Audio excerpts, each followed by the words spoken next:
My brothers and sisters, welcome to episode number 90 in the book of the Gospel of John. Today's going to be about more cowbell. Now, you may remember back in the year 2000, Will Ferrell and Christopher Walken and the Saturday Night Live cast did this great skit called More Cowbell, and I refer you to it because I'll refer to it in the podcast here today. And we're in this context in John chapter 12, where Jesus is saying, hey, you don't always have me. I'm heading towards a crucifixion here. So Lazarus and Mary and Martha, they respond appropriately to that charge, and they have a party for them. So covering that party is you won't always have access to me, so do the right thing. And Mary gets the light bulb that she's not going to always have Jesus with her, so she gives Jesus more cowbell.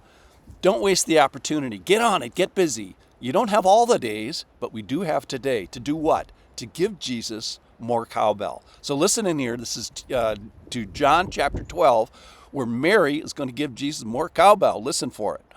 6 days before the Passover, Jesus therefore came to Bethany, where Lazarus was, whom Jesus had raised from the dead. So they gave him a dinner for him. Martha served. Lazarus was one of those reclining with him at table. Verse 3, Mary therefore took a pound of expensive ointment made from pure nard and anointed the feet of Jesus and wiped his feet with her hair.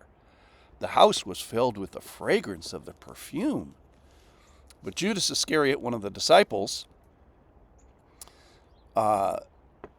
says, why was this ointment not sold for 300 denarii? So that's basically a year's wages, maybe $50,000, and given to the poor. Jesus said, leave her alone so that she may keep it for the day of my burial. For the poor you will always have with you, but you do not always have me. So let's focus to a couple of things, and we're going to get to the cowbell. First of all, the anointing and the dust. The irony of this is Mary is anointing the feet of the anointed one. Well, that's what Christ means. It's the office that Jesus occupies, which is the anointed one, or the king of Israel. And you could identify the king by kind of following the oil trail that goes to his head and his throne. So Mary's anointing kind of serves as an identification. Where's the king? Oh, it's there. And then anointing the feet is of particular interest because the anatomical part of this is the feet were used to pound the pavement of the earthly soil of Jerusalem and Judea, where he was, and the dust is everywhere. And he's kind of saying, you guys are made of this stuff. You're made of dust, and I've come to enter into your dustiness. I've come to associate and humble myself to this dirty business of being a human being, and this anatomical anointing kind of highlights that association. All right, let's talk about more cowbell.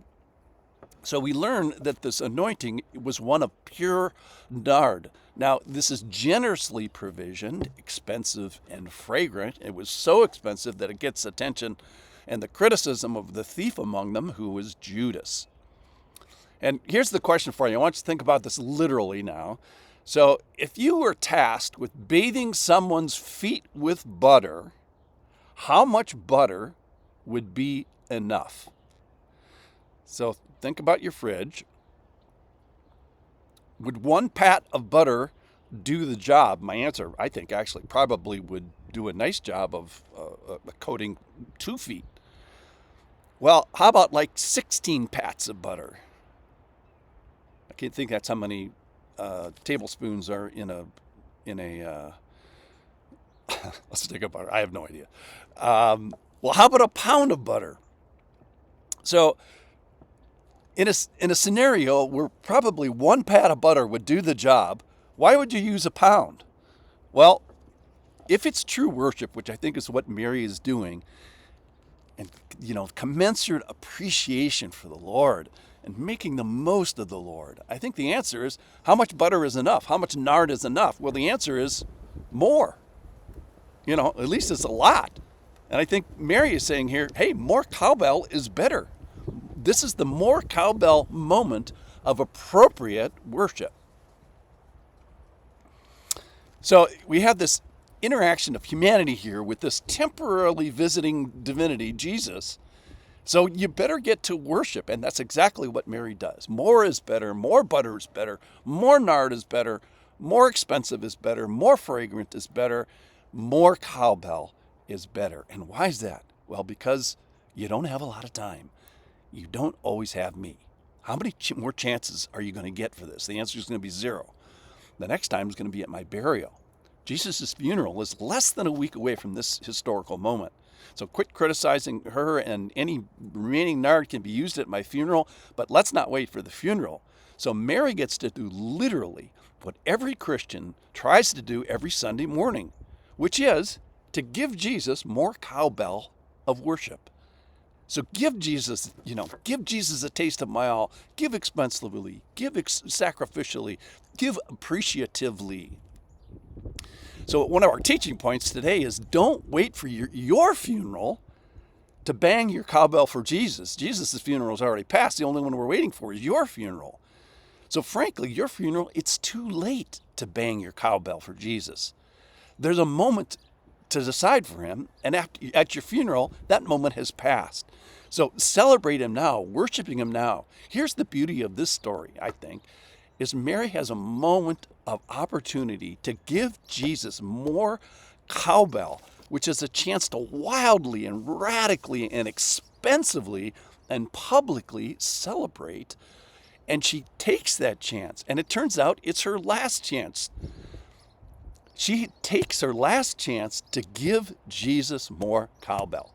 So what might it look like, your last chance? Well, more cowbell for Jesus will be probably public. It'll probably be humbling. It'll probably be on your knees. It might be embarrassingly risky. It'll be compelled by urgency of timing. It's going to be expensive, and it will be sacrificial. And it might be your last chance. So Mary's anointing identifies him and identifies with our dust, but it worships him. And she teaches us here how to do what we must all eventually do, which is to give Jesus more cowbell. Thanks for listening.